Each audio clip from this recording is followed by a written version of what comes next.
They say that twins share an unbreakable bond, even before they take their first breath. But what happens when that bond is severed before you even know it exists? What happens when you spend 31 years of your life feeling incomplete, feeling like something essential is missing, but you can never quite understand what it is? My name is Sarah, and this is the story of how I discovered that I had a twin sister who died at birth, and how, against all odds, she found her way back to me 3 decades later. For as long as I can remember, I felt like half of a whole. As a child, I would stand in front of the mirror and talk to my reflection as if it were someone else. My parents thought it was adorable, just another phase of childhood imagination. But for me, it felt different. It felt like I was talking to someone real, someone who understood me in ways no one else could. I grew up as an only child in a small town in Ohio. My parents were loving, attentive, everything you could ask for, but there was always this inexplicable sadness that followed me like a shadow. At family gatherings, I would look around and feel profoundly alone, even surrounded by relatives. At birthday parties, I would blow out the candles and make the same wish every year: that I would find whatever was missing.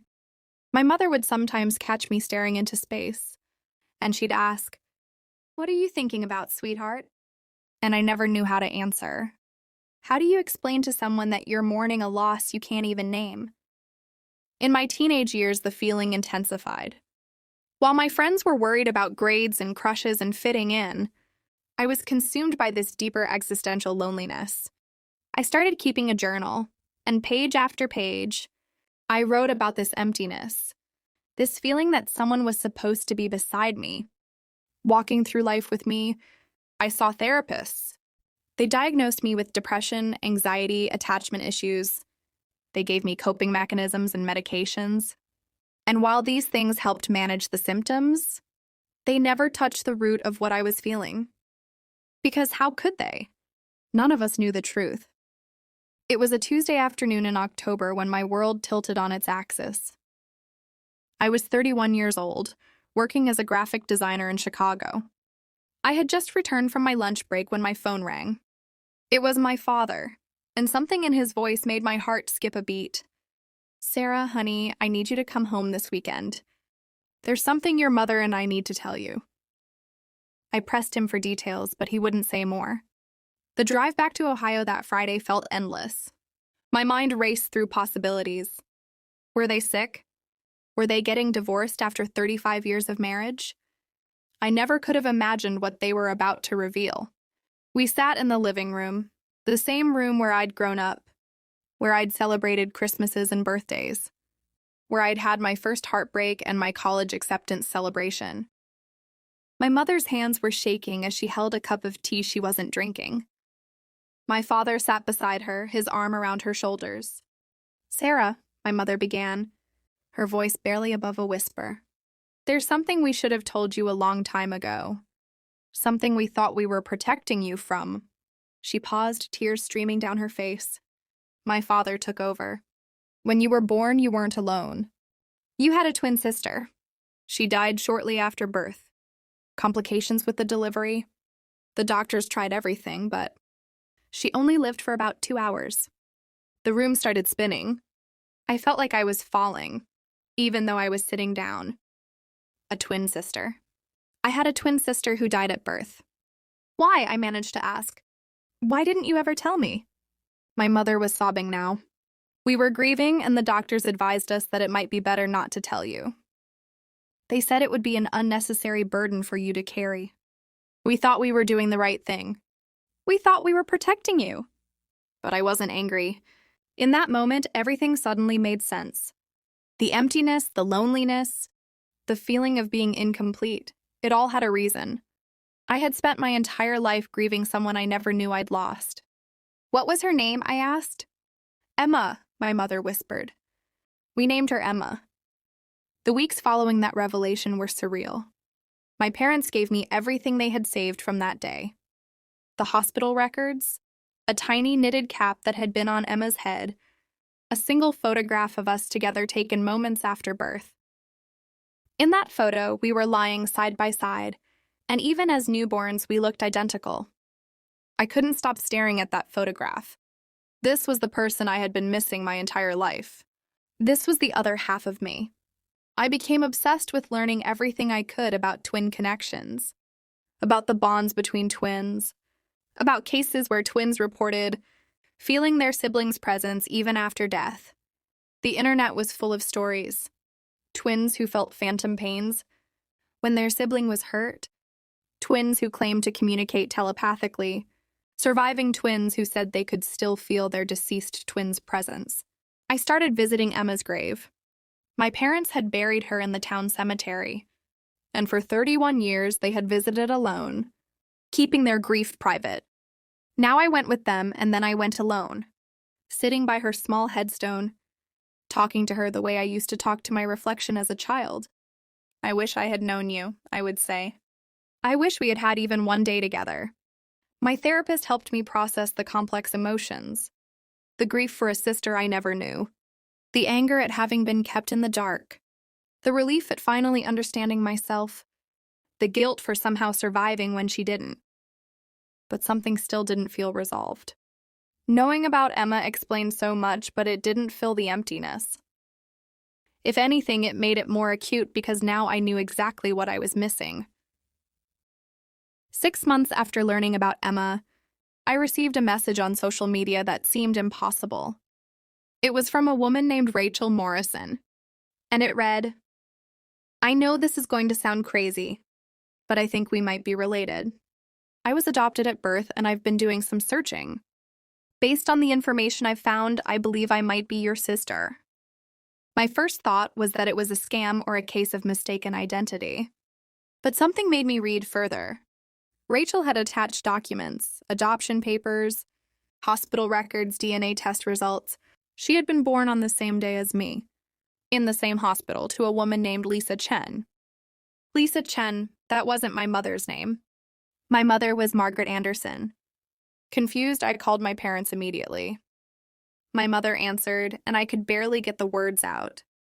"Mom, did you give birth to me, or was I adopted?" There was a long, terrible silence. "What? Sarah, of course I gave birth to you. Why would you ask that?" I told her about Rachel's message. My mother insisted there had to be some mistake, but she agreed to help me investigate.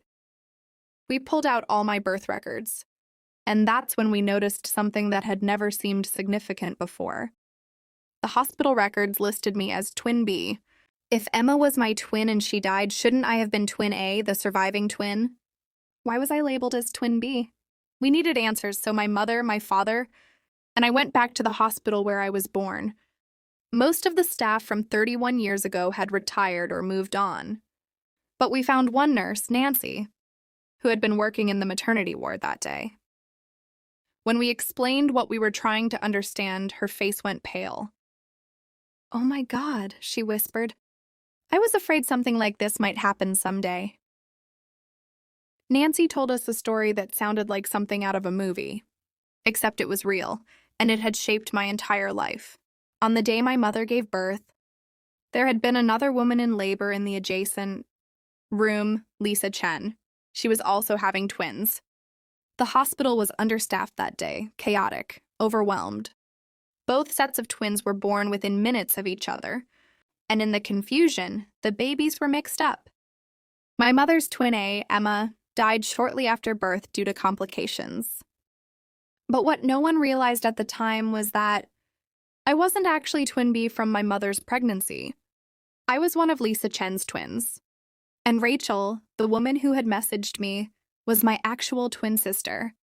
Lisa Chen's real Twin B, my mother's biological daughter, had been given to Lisa and her husband, who were told one of their twins had died. They raised that child, believing she was one of their biological daughters. The hospital had discovered the mistake 2 days later when they were processing paperwork. But by then, the families had already bonded with their babies. The hospital administration made a decision that would haunt everyone involved. They chose to cover it up rather than traumatize the families and expose themselves to liability. My parents had lost their biological daughter and, unknowingly, raised another woman's child. Lisa Chen had lost one of her twins and unknowingly raised my mother's biological daughter alongside her actual surviving twin. And Rachel and I, we had been separated, each of us growing up thinking our twin had died. When I finally met Rachel in person, it was like looking into a mirror that reflected not just my appearance, but my soul. We were identical in ways that went beyond genetics.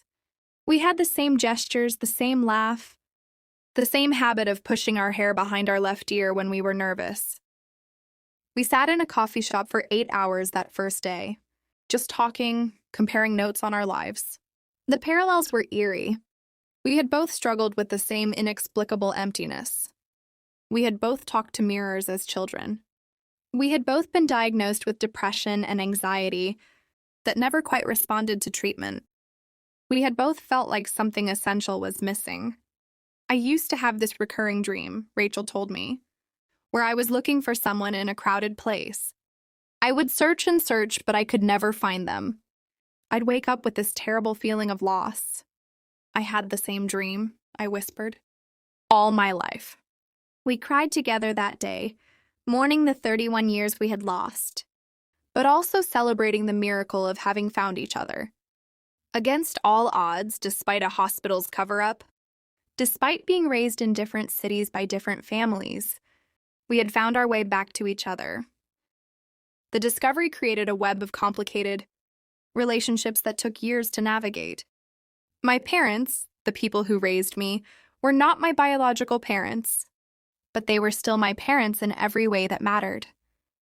Lisa Chen and her husband were my biological parents, but they were strangers. And then there was the other girl, the one who had been raised as Rachel's sister, but was actually my mother, Margaret's biological daughter. Her name was Jennifer, and she had grown up believing Rachel was her twin and that another sister had died at birth.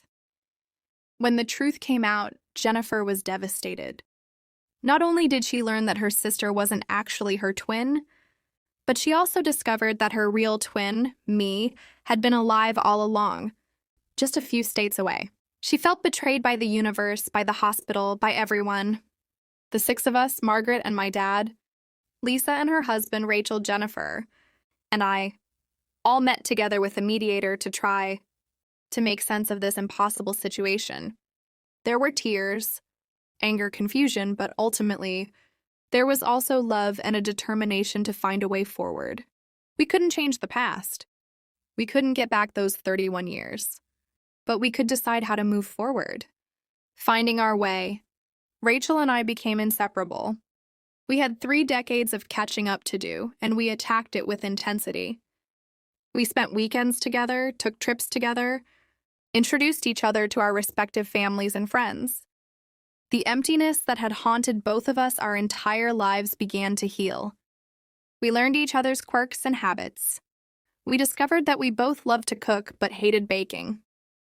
We both read mystery novels and could never guess the ending. We both cried at commercials and laughed at inappropriate moments. We finished each other's sentences and often texted each other the same message at the same time. It was like my soul could finally breathe. Jennifer struggled more with the situation. She felt like she had lost a sister and gained a stranger. But slowly over time, she and I built our own relationship. We weren't twins, and we couldn't force that bond. But we became friends, and eventually, something like sisters. And my parents, all 4 of them, did their best to navigate this impossible situation. Margaret and my dad could never replace Lisa and her husband, and vice versa. But they all agreed that family wasn't just about biology. It was about love and commitment and the people who showed up for you. I split holidays between families. I had twice as many birthday celebrations. I had a twin sister and a biological sister and parents on both sides who loved me. Looking back now, 5 years after discovering the truth, I've learned so much about identity, family, and the human capacity for love and forgiveness. I learned that the bonds between twins are real and powerful, that Rachel and I could feel each other's presence even when we were apart, even when we didn't know the other existed. Our souls were connected in a way that transcended time and space and hospital mistakes, I learned that family is more complicated than biology. Margaret and my dad raised me, loved me, shaped who I became. The fact that we don't share DNA doesn't diminish that. They are my parents, full stop. I learned that grief can be complicated and multifaceted. I grieved for the childhood Rachel and I should have had together. Jennifer grieved for the twin connection she thought she had but didn't. Margaret grieved for Emma, the daughter who died, and for the complicated feelings about having raised another woman's child. But most importantly, I learned that it's never too late for healing, for connection, for finding the missing pieces of yourself. Today, Rachel and I live in the same city. We see each other almost every day. We work together sometimes. She's a photographer, and we collaborate on projects. We've learned to read each other's moods and thoughts without words. The emptiness that defined both of our lives for 31 years has been replaced with a sense of wholeness. We still visit Emma's grave together sometimes.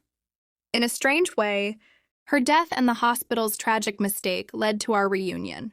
If the hospital had been honest from the beginning, if they had discovered the mix-up before families bonded with babies, Rachel and I might have been placed back with our biological families. But we never would have searched for each other because we would have thought our twins had died. Life has a strange way of working out, even through tragedy and mistakes and cover-ups.